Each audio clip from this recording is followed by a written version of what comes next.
la proclamación de la palabra, vamos a realizar la lectio divina que se encuentra en la primera carta del apóstol Juan, primera de Juan,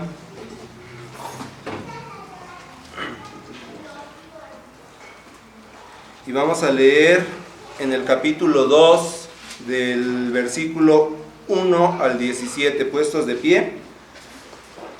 Primera de Juan 2, del 1 al 17. De manera alternada, la palabra de nuestro Dios dice: Hijitos míos, estas cosas os escribo para que no pequéis. Y si alguno hubiere pecado, abogado tenemos para con el Padre, a Jesucristo el justo. Y llegue a la propiciación por nuestros pecados, no solamente por los nuestros, sino también por los de todo el mundo. Y en esto sabemos que nosotros le conocemos si guardamos sus mandamientos. El que dice, yo le conozco, y no guarda sus mandamientos, el tal es mentiroso, y la verdad no está en él. Pero el que guarda su palabra, en este verdaderamente el amor de Dios se ha perfeccionado. Por esto sabemos que estamos en él. El que dice que permanece en él, debe andar como él anduvo. Hermanos, no os escribo mandamiento nuevo, sino el mandamiento antiguo que habéis tenido desde el principio.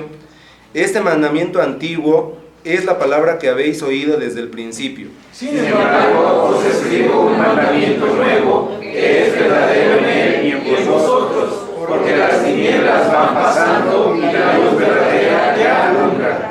El que dice que está en la luz y aborrece a su hermano, está todavía en tinieblas. El que ama a su hermano permanece en la luz, y en él no hay tropiezo. Pero el que aborrece a su hermano está en tinieblas y anda en tinieblas y no sabe a dónde va, porque las tinieblas le han cegado los ojos. Os escribo a vosotros, hijitos, porque vuestros pecados han sido perdonados por su nombre. Os escribo a vosotros, padres, porque conocéis al que es desde el principio. Os escribo a vosotros, jóvenes, porque habéis vencido al maligno. Os escribo a vosotros, hijitos, porque habéis conocido al Padre. Os he escrito a vosotros, padres, porque habéis conocido al que es desde el principio. Os he escrito a vosotros, jóvenes, porque sois fuertes, y la palabra de Dios permanece en vosotros, y habéis vencido al maligno. No améis al mundo, ni las cosas que están en el mundo.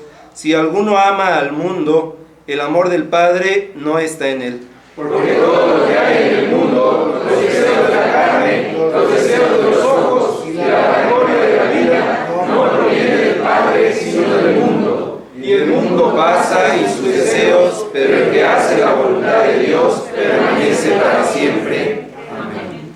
Vamos a entonar la alabanza Padre, tu palabra es mi delicia, número 45. De la segunda parte, las Sagradas Escrituras por John Gregg y la traducción por Juan Bautista Cabrera. Himno 45, Padre, tu palabra es.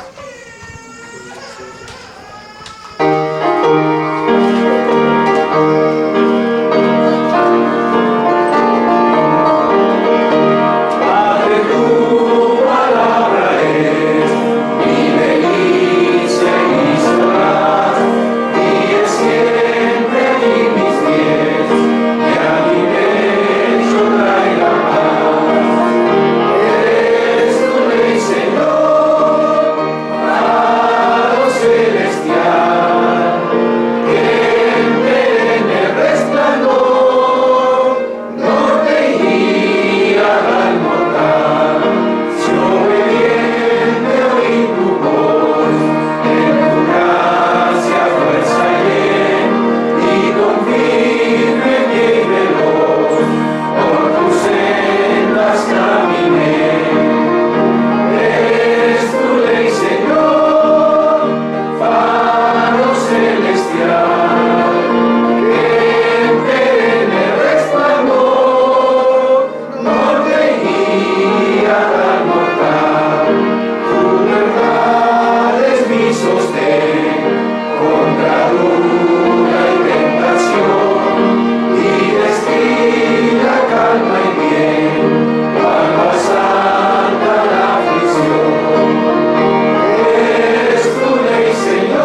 palabra de Dios con el mensaje, la vigencia de la ley que nuestro Dios tiene el día de hoy en labios de nuestro pastor Misael Custodio Villa.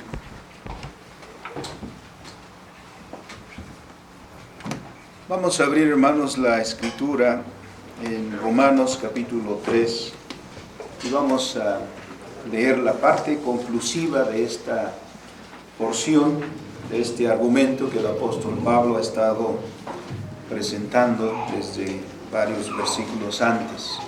Y vamos a hacerlo juntos. Versículo 28 al 31 del capítulo 3 de esta carta a los romanos. Todos juntos dice la palabra del Señor. Concluimos pues que el hombre es justificado por fe sin las obras de la ley. ¿Es Dios solamente Dios de los judíos? ¿No es también Dios de los gentiles? Ciertamente también de los gentiles, porque Dios es uno y Él justificará por la fe a los de la circuncisión y por medio de la fe a los de la incircuncisión. Luego por la fe validamos la ley. En ninguna manera, sino que afirmamos la ley. Amén. Bendito y soberano Señor, cuya palabra hemos leído. Señor, nos regocijamos en que tú haces escuchar tu voz entre nosotros para enseñarnos. Señor, te rogamos que nos des entendimiento para eso, para que tengamos provecho, Señor, de la lectura y de la exposición de la palabra en este día. Te lo rogamos por Cristo nuestro Señor. Amén. Amén. Tomen su lugar, amados hermanos.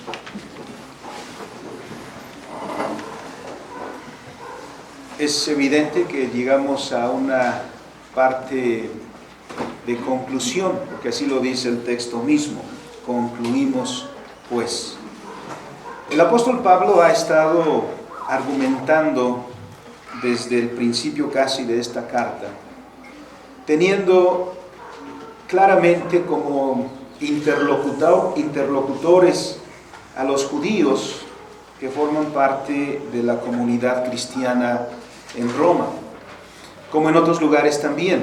Las iglesias cristianas, si bien al principio tuvieron un gran elemento judío, porque los primeros conversos al cristianismo fueron judíos, paulatinamente la membresía va siendo gentil y el número de gentiles va siendo incluso mayor que la de los judíos a medida que avanzamos tanto en el tiempo como hacia alejándonos de Jerusalén. Pero el elemento judío tiene una presencia importante. En muchas comunidades cristianas, los judíos hacen sentir su influencia como conocedores de la ley de Dios, como lo ha hecho el apóstol Pablo al principio. Pero hay un problemita, y el problemita es la manera en que están intentando traer a la comunidad cristiana la tradición judía. No que nos desliguemos de nuestro antecedente judío o hebreo, sino la cuestión de la interpretación de la ley. Los judíos confiaban en una observancia externa de la ley y enfatizaban esa observancia externa. Y Pablo ya ha dicho, ¿de qué sirve si tú cumples la ley externamente, pero tu corazón no? Él habla de la circuncisión del corazón. Y les dice también a aquellos que confían en llevar la circuncisión. Dice, pero ¿de qué sirve si tienes la circuncisión y no obedeces la ley? Trayendo ese caso a nuestro tiempo, es ¿de qué te jactas de que eres bautizado si no sigues lo que la palabra del Señor enseña? En realidad aprovechará el bautismo que has recibido si caminas en las palabras que el Señor enseña. Y así ha transcurrido el argumento del apóstol Pablo para enfatizar una doctrina que para nosotros es muy conocida, que la salvación es por la fe y no por las obras. Esa es una doctrina que nosotros conocemos muy bien, porque nos ha sido enseñada desde el principio. Que nosotros no nos ganamos la salvación, que la salvación no es un mérito, que la salvación no es un pago, sino que la salvación es un don. La salvación es dada por gracia. La salvación no es de quien la merece, la salvación es de a quien Dios se la quiere dar. Es pues por gracia.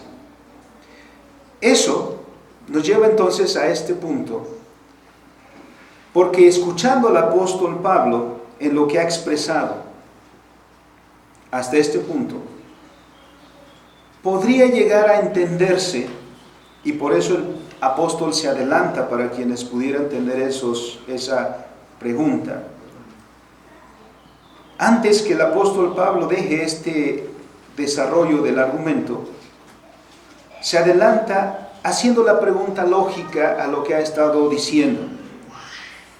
Luego entonces, cuando decimos que la salvación es por la fe y no por obras, ¿con eso estamos invalidando la ley? Es decir, llegamos a ese punto de decir, la ley no nos es útil para nada. El apóstol Pablo dice, no, inmediatamente, un rotundo no, en ninguna manera. Para aquellos que pudieran pensar que esa es la conclusión a la que el apóstol Pablo nos está llevando. Al contrario dice, nosotros confirmamos la ley. Es decir, la ley sigue vigente. La ley de Dios sigue siendo la norma de nuestra vida. Como iglesia, diría el apóstol Pablo, nosotros sustentamos, enseñamos y defendemos la ley. No es que la hagamos a un lado. De hecho, las palabras del mismo apóstol en este libro, un poquito más adelante de este punto donde estamos, han sido tomados por muchos círculos cristianos que han llegado a esta conclusión. Es muy probable que lo hayamos escuchado más en los círculos carismáticos, porque en el capítulo 6, y vamos inmediatamente a este punto, capítulo 6 y versículo 14, ¿quién no ha escuchado estas palabras? Dice Pablo, porque el pecado no se enseñoreará de vosotros, pues no estáis bajo la ley, sino bajo la gracia. Hay muchos cristianos que toman estas palabras y dicen, ya no estamos más bajo la ley, sino bajo la gracia. U otra manera de decirlo es, en el Espíritu, ¿no? Como entonces quisiera decir, el Antiguo Testamento ya no es vigente para nosotros. El Antiguo Testamento ya quedó atrás. Ahora nosotros, como iglesia cristiana, somos dirigidos por el Espíritu. Tomando de 2 de Corintios capítulo 3 y versículo 17, podrían también sumar a este argumento las palabras del apóstol que dice, porque el Señor es el Espíritu, y donde está el Espíritu del Señor, allí hay libertad. Con estos dos textos sacados de contexto se justifican una serie de aberraciones en muchos círculos y se enseñan las herejías más espantosas. Ya quedó atrás aquello de la risa santa, ¿no? De aquellos que decían, si tienes el Espíritu Santo, entonces te ríes incontrolablemente. De aquellos que decían que si tienes el Espíritu Santo, entonces comenzaban ahí a comportarse como animales, porque eso era evidencia de que el Espíritu Santo estaba en ti, y cosas semejantes. Ahora ya rebasamos eso, ahora ya son nuevas cosas que uno cuando las escucha se escandaliza. Pero el punto es este, ya no estamos más bajo la ley, sino bajo la gracia. Hay una contraposición entre ley y gracia. Ya no estamos más bajo la ley, sino bajo el Espíritu. Y donde está el Espíritu hay libertad. Entonces, ahora podemos ser más libres. Ya no estamos sujetos a cumplir los requerimientos de la ley del Antiguo Testamento. Ahora ya cada uno puede ser dirigido por el Espíritu Santo. Y surgen entonces aquellos líderes que dicen, el Espíritu me está diciendo hoy a mí, o el Espíritu dice esto o dice aquello. Y quien ha leído las Escrituras dice, y eso nunca dice las Escrituras. Vienen novedades. Incluso entre los círculos anabaptistas en el siglo XVI había algunos que decían, el Espíritu me ha dicho cosas ahora y yo sé cosas ahora que ni el mismo Señor Jesucristo sabía. Han llegado a ese tipo de pues sí, blasfemias, ¿no? Cosas terribles. Pablo dice, antes de que lleguemos a esa conclusión y que pensemos que el Antiguo Testamento ya quedó atrás, que la ley de Dios ya no funciona para nosotros, queriendo detener antes de que alguien diga, entonces está diciendo, ¿acaso nosotros invalidamos la ley de Dios? En ninguna manera dice, sino que la confirmamos. Por eso entonces para la iglesia del Nuevo Testamento, para nosotros, la ley de Dios sigue siendo el principio normativo para la vida. La ley de Dios sigue siendo el principio normativo para la vida nuestra. Y tenemos tres puntos en los cuales podemos afirmar o sustentar esta afirmación. Primero, el testimonio del Señor Jesucristo mismo. Nuestro Señor Jesucristo, siendo el mismo Dios, bien pudo haber dicho a un lado la ley. Él es Dios, Él es el que dio la ley. ¿Acaso no es así como nos comportamos los seres humanos? Alguien que tiene autoridad, por ejemplo, un policía, ¿acaso no en algún momento los malos policías, por supuesto, dicen, yo soy la ley? Y se consideran por eso, entonces, por sobre la ley. Pero no solamente es en esos casos. En cualquier lugar donde alguien tenga autoridad, que está nombrado o colocado para hacer que se cumpla la ley, por eso él se considera sobre la ley. Es decir, él sí puede desobedecer, ¿no? Entonces, el que está para observar que las leyes de tránsito se cumplan, por ejemplo, que no se estacionen en doble fila o en triple fila, él sí tranquilamente llega y obstaculiza un paso peatonal, se pone en tercera fila porque soy la autoridad. El Señor Jesucristo pudo haber dicho, yo soy Dios, y yo di la ley, yo entonces puedo eximirme de cumplir esa ley, pero no lo hizo. El Señor Jesucristo, ¿qué es lo que nos dice? Al principio del Sermón del Monte, en el ejercicio de su ministerio, nuestro Señor Jesucristo claramente no solo no desconoció la ley, sino que Él mismo se sujetó a la ley. Mateo 5:17. Reconociendo así que la ley de Dios tenía vigencia también para Él en el ejercicio de su ministerio. Por eso le dice a sus discípulos, no piensen que he venido a abrogar la ley o los profetas. Con estos dos términos está diciendo, no piensen que he venido a abrogar el Antiguo Testamento. No he venido para abrogarla, sino para cumplirla. Y ese es lo que identifica el ministerio del Señor Jesucristo, y por lo cual fue el sacrificio de nuestro Señor Jesucristo un sacrificio perfecto, porque su obediencia fue perfecta. Cumplió de manera perfecta la ley de Dios. Muchos llegan a considerar que Jesucristo fue un rebelde o un revolucionario porque se rebeló contra el sistema. Confrontó a los líderes religiosos de su tiempo, a los fariseos, a los escribas, a los saduceos. Y muchos toman esa imagen revolucionaria del Señor Jesús y lo hacen un estandarte de su propia movimiento revolucionario. Pero esa es una conclusión equivocada. El Señor Jesucristo no era un rebelde contra la ley. El Señor confrontó a los líderes religiosos de su tiempo para señalarles, para enseñarles el verdadero sentido y significado de la ley, que ellos, siendo los maestros de Israel, no conocían. El Señor los confrontó y les echó en cara el olvido del verdadero propósito de la ley.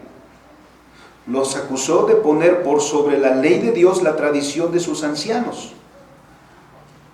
Entonces sí, cuando pusieron la tradición de sus ancianos por sobre la ley, eso sí resultó en la invalidación de la ley entre ellos. Por eso es que el Señor les dice, ustedes han invalidado la ley de Dios por vuestras tradiciones. Ellos sí, sobre pretexto de guardar la ley, terminaron por invalidarla. Qué curioso, ¿no? Miren, buscando cumplir la ley, terminaron por invalidarla. Porque no entendieron lo que la ley está enseñando. Porque la ley no es una serie de códigos de qué sí hacer y qué no hacer, sino, como el apóstol Pablo mismo dirá más adelante, la ley es espiritual. Y la ley entonces está pidiendo una obediencia y un cumplimiento de esta naturaleza. El Señor Jesucristo entonces no es un rebelde. El Señor Jesucristo vino para restaurar la ley a su verdadero lugar.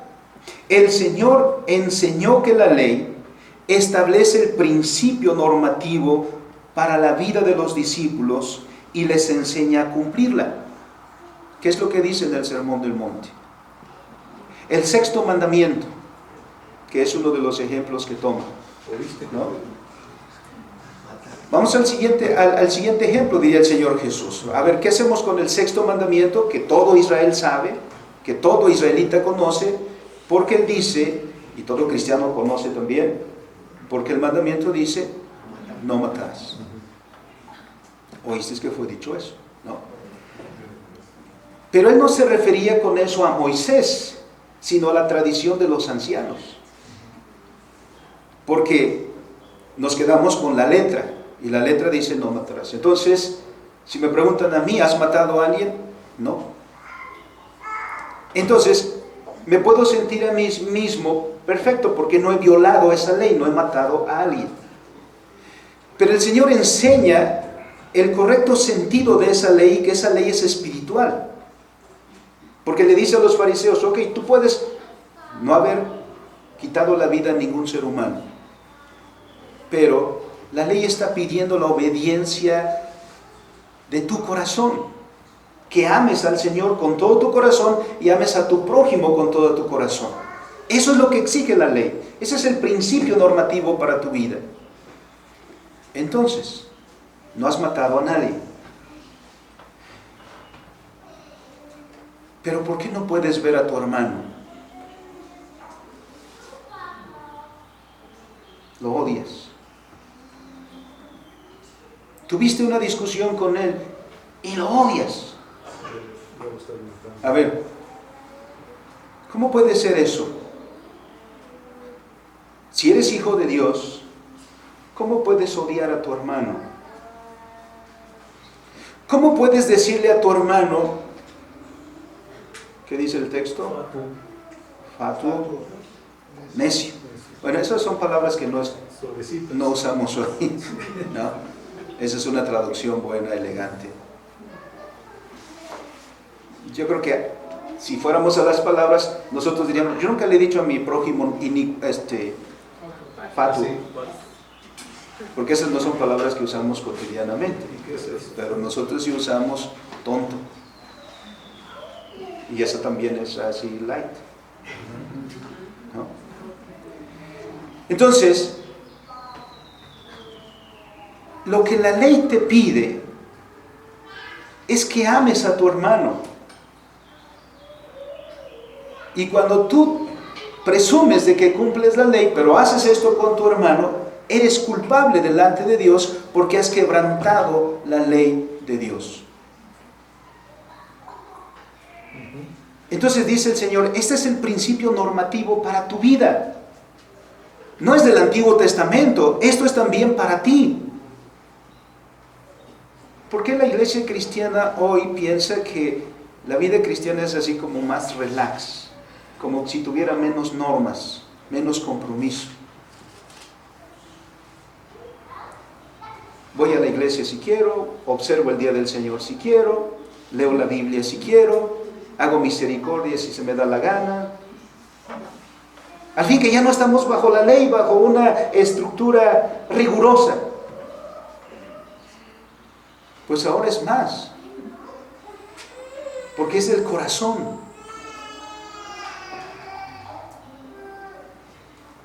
El Señor enseñó que la ley sigue vigente, porque la ley no busca la confirmación externa solamente de nuestros actos, sino que la ley busca la rendición completa del corazón, que se traduce, por supuesto, también en actos que son la expresión de esa rendición del señorío a Cristo. Por eso el amor a Dios no es abstracto, ni el amor al prójimo es abstracto. El amor a Dios se expresa en actos inmediatos. Como le decía el papá a su hijo, le dice, hijo, es domingo, ya es tarde, vamos a la iglesia. 5 minutos más, papá. No, hijo, ya se hace tarde, es día del Señor, vamos a la iglesia. 10 minutos más, papá. Hijo, pero si tú eres el pastor.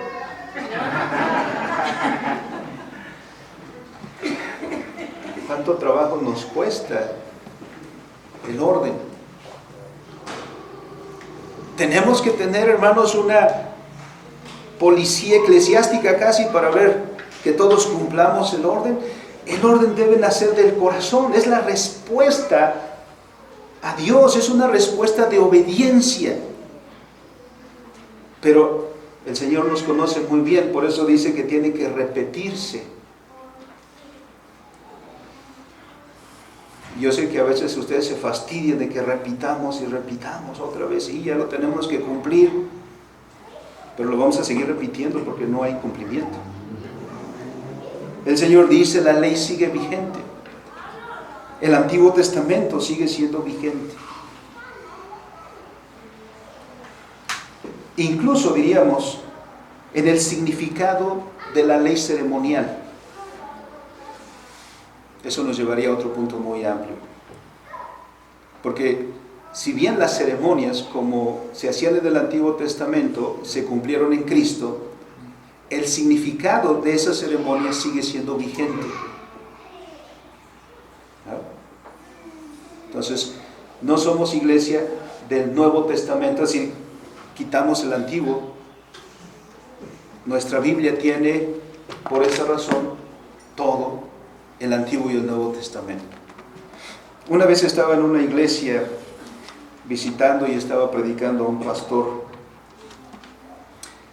y no sé si fue iniciativa de él o era alguien que lo invitó y le dijo que iba a predicar sobre el libro de los Hebreos. Entonces dice, vamos a leer el libro a los Hebreos, hermanos. Leímos un pasaje, iniciando su predicación dice, bueno, nosotros no somos hebreos, así que lo que dice este libro no está dirigido a nosotros, está dirigido a los hebreos, allá al pueblo de Israel, pero vamos a ver qué podemos aprender nosotros de esto. Por supuesto que es normativo también para nosotros.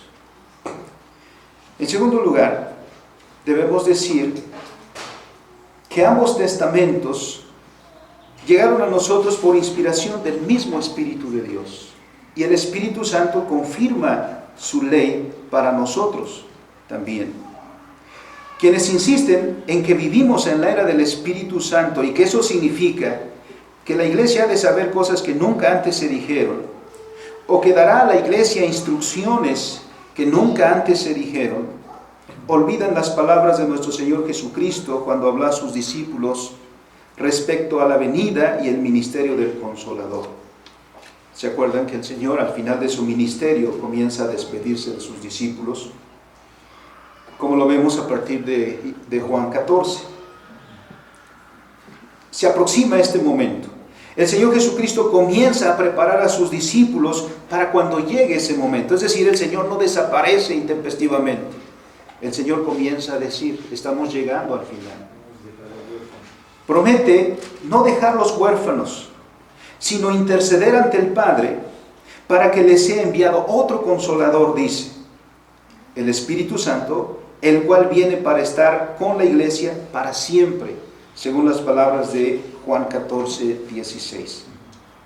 Hasta ahora, hasta este punto, los discípulos han recibido la enseñanza y la dirección de labios del mismo Señor Jesucristo, como lo vemos en el Sermón del Monte y en otros pasajes, por supuesto. El Señor ha instruido a los suyos sobre la voluntad de Dios que se ha revelado en la ley del pacto. Los discípulos saben por todo eso, ¿por dónde entonces han de ir? ¿Qué es lo que quiere Dios y qué es lo que debemos hacer entonces?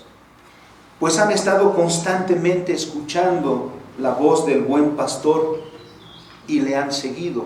El Señor mismo dijo, mis ovejas oyen mi voz y me siguen. La preocupación ante la ausencia del Señor que les ha estado enseñando para los discípulos es que ¿quién los va a instruir ahora? ¿Cómo van a saber más de la voluntad de Dios? ¿Cómo van a saber qué dirección han de seguir? Por sí solos han cometido muchos errores. Así que ellos saben, como nosotros sabemos, hermanos, que no podemos confiar en nosotros mismos. Ellos sabían que necesitan la dirección de Dios, necesitan la dirección de lo alto. Por eso, el Señor también les dice, ¿por qué ha de enviar al Espíritu Santo? Juan 14, 26. Él dice, mas el Consolador, el Espíritu Santo, a quien el Padre enviará en mi nombre, Él, ¿qué va a hacer? Enseñará todas las cosas. Enseñará todas las cosas y os recordará todo lo que yo he dicho. Por eso el Señor dijo a sus discípulos, todavía no se vayan, ¿no? En Hechos capítulo 1. Porque sin la asistencia del Espíritu Santo, ¿cuánto recordaríamos? ¿Cuánto recordarían los discípulos? Pero bajo la dirección del Espíritu Santo tenemos los evangelios. Así que dice, Él os enseñará todas las cosas y os recordará todo lo que yo os he dicho. El Espíritu Santo no viene sino para dar continuidad a la obra del Señor Jesucristo, no para iniciar otra obra, una propia. Será el Espíritu Santo el maestro de la iglesia y hará recordatorio a la iglesia de todas las enseñanzas de nuestro Señor. Eso es lo que claramente queda expuesto por lo que es el Nuevo Testamento. Ahí están los evangelios. Ahí queda plasmado permanentemente cuál es la obra y la enseñanza de nuestro Señor Jesucristo. ¿Cómo pudieron los evangelistas recordar todo aquello de lo que ahora escriben? No hay otra explicación sino por la obra del Espíritu Santo. Pero también el Espíritu Santo ha llevado a la iglesia apostólica a desarrollar las conclusiones que surgen de ese ministerio del Señor, tal como lo encontramos expuesto en las epístolas apostólicas. Para que no quede dudas, el mismo Señor dice en Juan 16, 13, pero cuando venga el Espíritu de verdad, Él os guiará a toda verdad. Y noten lo que sigue. Porque no hablará por su propia cuenta, sino que hablará todo lo que oyere y os hará saber las cosas que habrán de venir. El Espíritu Santo entonces no actúa independientemente del Padre ni del Hijo, sino que el Espíritu Santo cumple con la obra ordenada por el Padre, cumplida en Cristo Jesús. Es una ofensa al Espíritu Santo y a Dios, a la Trinidad, pensar que el Espíritu Santo actúa caprichosamente. No, sino porque el Espíritu está ligado a la palabra y la palabra al Espíritu. Podríamos expresarlo también así, diciendo que el Espíritu está limitado a la palabra. El Espíritu no añade. El Espíritu explica a la iglesia la palabra. Porque cuando abrimos la Escritura, cuando abrimos la ley, ¿de quién estamos escuchando la voz aquí? Esto es lo que inspiró el Espíritu Santo. El Espíritu Santo habla aquí. Entonces podríamos decir muy bien, cuando leemos un pasaje, nos está hablando el Espíritu. El Espíritu me está diciendo. No necesito cerrar la Escritura y entonces buscar una voz que escuche en mis oídos y entonces yo diga, ahora me está hablando el Espíritu. El Espíritu nos está hablando aquí. Esta es la voz del Espíritu. Por lo tanto, aquellos que se separan de la ley, sobre texto del Espíritu Santo, cometen un gran agravio a Dios. El Espíritu habla en la Escritura y la Escritura sigue vigente. Y eso nos lleva al tercer punto. Lo miramos en las recomendaciones apostólicas. Ahora ha surgido la iglesia en el Nuevo Testamento, Hechos capítulo 2. Por la predicación del apóstol Pedro, vienen 3,000 nuevos creyentes. Y se van sumando cada día, dice Hechos 2:47, y el Señor añadía cada día a la iglesia los que habían de ser salvos. La gran pregunta es, para esa comunidad, ¿qué deben aprender? ¿Qué se les debe enseñar?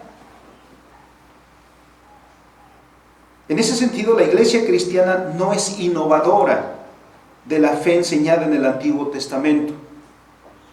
Parece que es innovadora, pero respecto de la interpretación de la que han hecho los maestros de los judíos, como dijimos del Señor Jesucristo.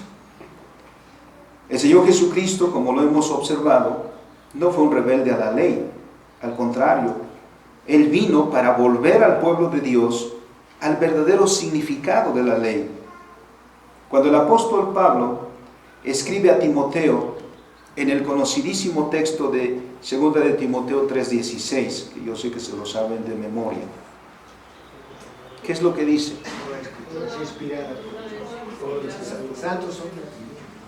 Toda la Escritura es inspirada por Dios. ¿A qué Escrituras se refiere? ¿Cuál es la Escritura que había en ese momento? Porque en ese momento todavía no tenemos el Nuevo Testamento.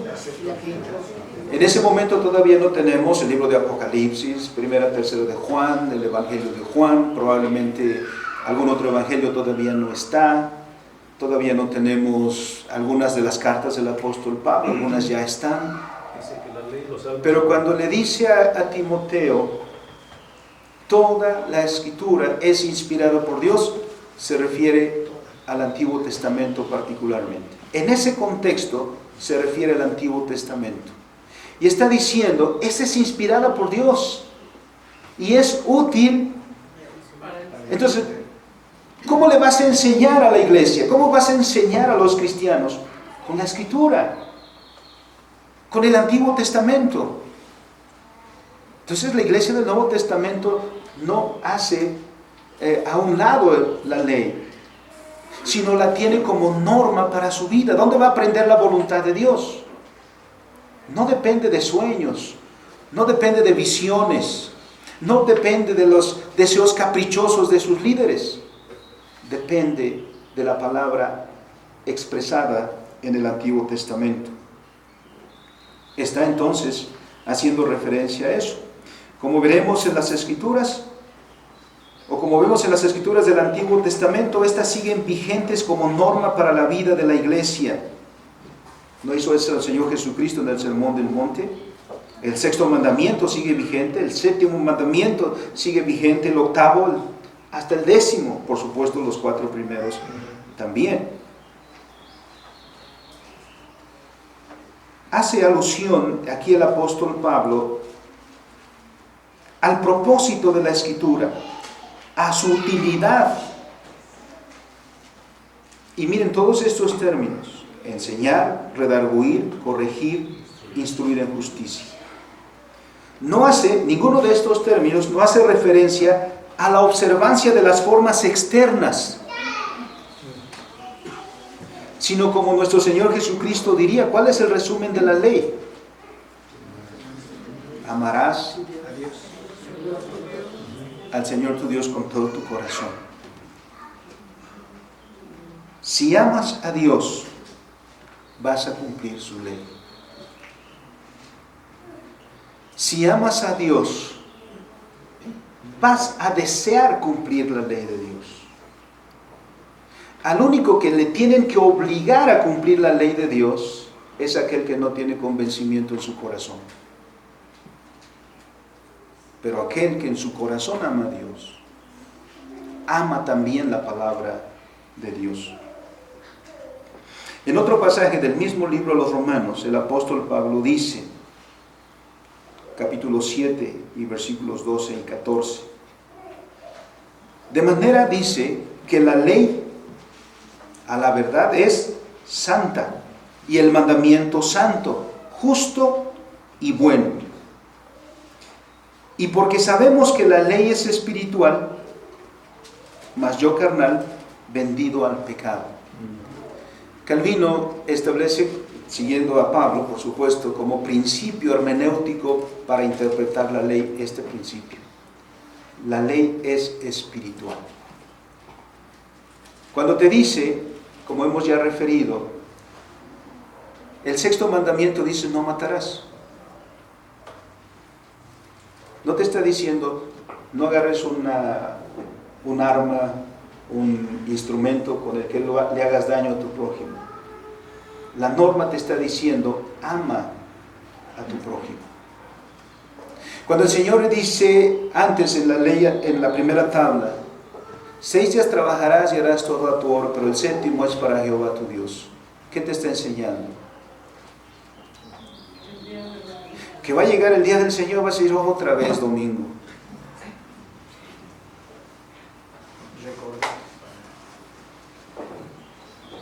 ¿Qué dice nuestro catecismo?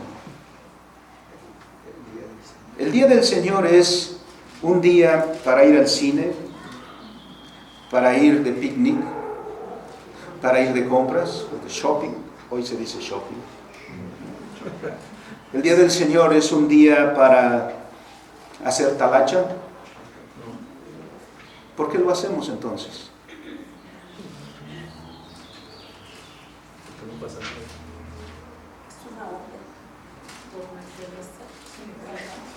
¿Por qué no tenemos una policía que nos esté diciendo, a ver? ¿Pensamos por eso que la ley es menos vigente para nosotros? No. ¿Por qué seremos juzgados? Por la ley de Dios. Y Pablo dice, la ley, la verdad, es buena, es santa. El mandamiento es santo, justo y bueno. Y la ley es espiritual porque me está enseñando la dirección, la voluntad del Señor. Soy yo el que tengo que aprender a ajustarme a esa ley.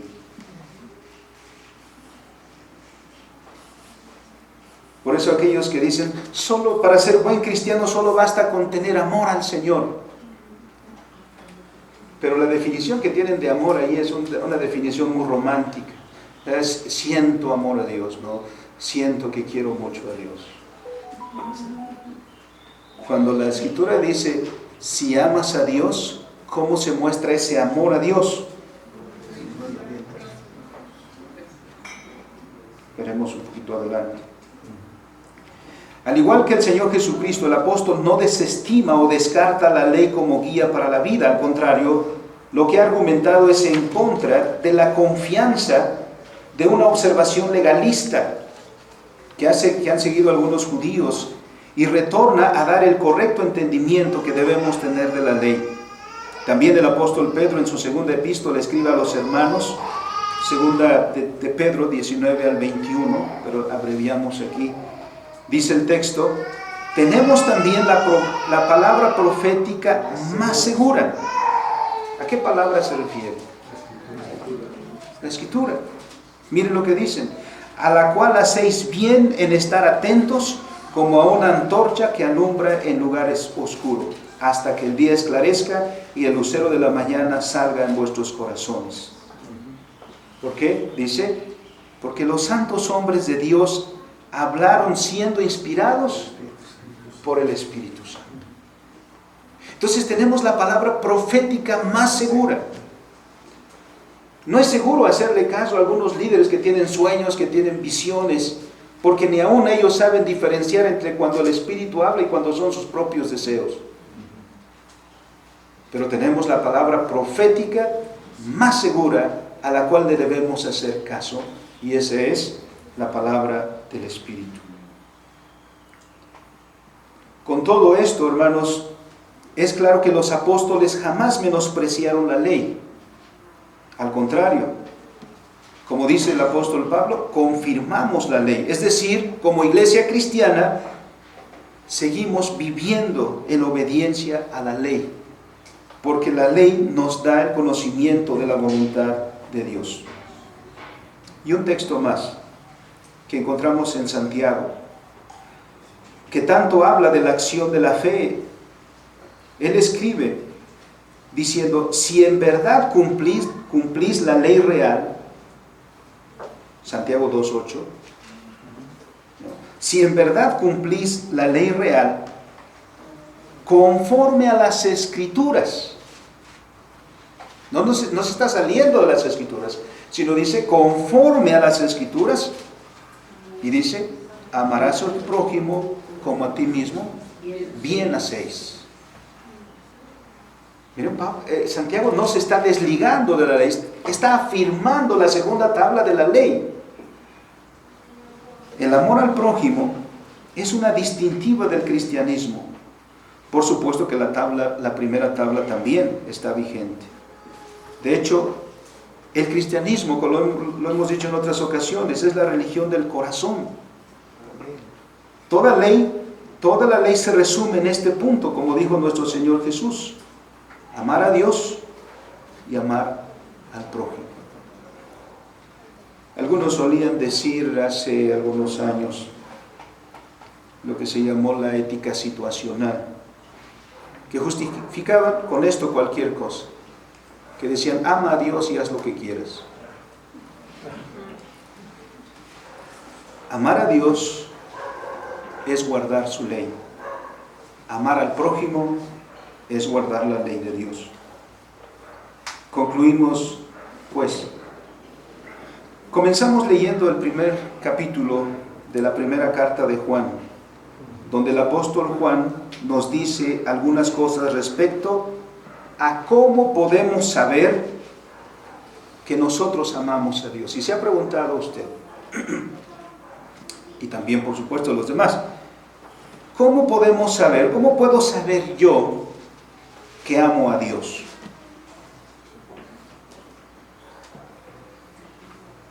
Y en esto, por supuesto que Juan está siguiendo al Señor Jesucristo, porque aquí hay un precioso arreglo entre el Evangelio de Juan, en el capítulo 14 y versículo 15, como la primera carta. Porque el Señor Jesucristo dijo en San Juan 14, 15, si me amáis, no están muy convencidos. Ahora sí. El Señor Jesús dice, si me amáis, guardad mis mandamientos. Entonces, ¿cómo puedes saber quién ama a Dios? Guarda sus mandamientos. Por lo tanto, la conclusión es, quien no guarda los mandamientos de Dios, no ama a Dios. El apóstol Juan reitera esto diciendo, y en esto sabemos que nosotros le conocemos, si guardamos sus mandamientos. El que dice, estamos en 1 de Juan capítulo 2, versículos 3 al 5. El que dice, yo le conozco, y no guarda sus mandamientos, Lo dijo él, no yo. ¿No? El que dice, yo le conozco y no guarda sus mandamientos, el tal es mentiroso y la verdad no está en él. Pero el que guarda su palabra, en este verdaderamente el amor de Dios se ha perfeccionado. Por eso sabemos que estamos en él. Así pues, el Antiguo Testamento no ha quedado obsoleto para la iglesia del Nuevo Testamento. La ley de Dios sigue vigente como principio normativo para la vida de la iglesia. Miren cómo nuestros padres nos enseñaron eso. El catecismo mayor, catecismo menor, catecismo de Heidelberg. Los tres tienen una exposición de la ley de Dios para nosotros. No tendrás dioses ajenos, sigue vigente. No te harás imagen ni ninguna semejanza de lo que está arriba en el cielo, abajo en la tierra, ni en las aguas debajo de la tierra, sigue vigente. No tomarás el nombre de Jehová tu Dios en vano, sigue vigente. 6 días trabajarás y harás toda tu obra, el séptimo día es para Jehová tu Dios, sigue vigente. Honra a tu padre y a tu madre, sigue vigente. No matarás, no cometerás adulterio, ya se me... ¿Cuál es el octavo? No robarás, no hurtarás, ¿El noveno? falso testimonio. El 10º es no codiciarás. Siguen vigentes. Es la norma para nuestra vida.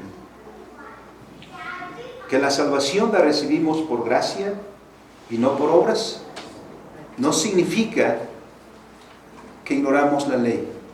Al contrario, la norma para nuestra vida, para definir la vida cristiana, es la ley de Dios. Porque es la voluntad de Dios. Amén. Oramos. Bendito y soberano Señor, te damos gracias porque has sido con nosotros, bendito Padre, en misericordias abundantes. Señor, ahora danos, Señor, el amar tu palabra con todo nuestro corazón, porque en ella conocemos tu voluntad, en ella te conocemos, Señor, y por ella debemos conducir nuestros pasos día con día.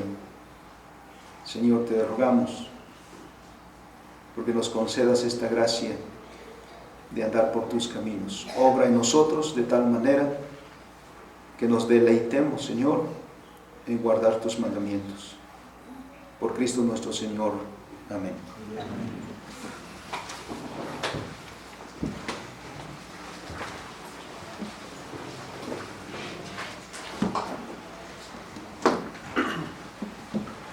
Vamos a responder a esta palabra con la alabanza Vivir por Cristo en pureza y verdad, número 184.